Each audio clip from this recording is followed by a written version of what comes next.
ครับวันนี้มาเก็บเห็ดน้ำกันมาเลาะเบิ่งของที่เก็บเมื่อวานนี่แหละครับว่ามันที่ออกซ้ำบ่มากับบ่ผิดหวังดีครับนี่ครับดอกงามครับจุ่มนี่ครับนี่ดูเสียครับโอ้ยงามดีครับเบิ่งครับเบิ่งสำคัญนะครับมางามทำไรนี่ครับพุ่นอ่ะพุ่นหนังเทิงพุ่นนะครับอีกอ่ะพุ่นโอ้ยเดี๋ยว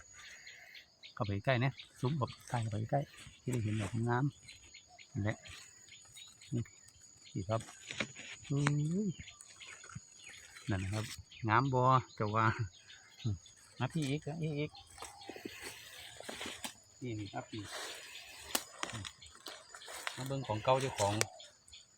ตอนแรกว่าที่โบมาเลยไปถอดใจแล้วมาเบิ้งกันนะสนุกออกอีดีนี่ครับงามไม่ตาโบมาเนี่ยเสียใจเลยเนี่ยพี่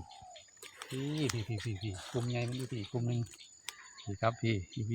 เห็นบ่นี่นะครับดีใจหลาย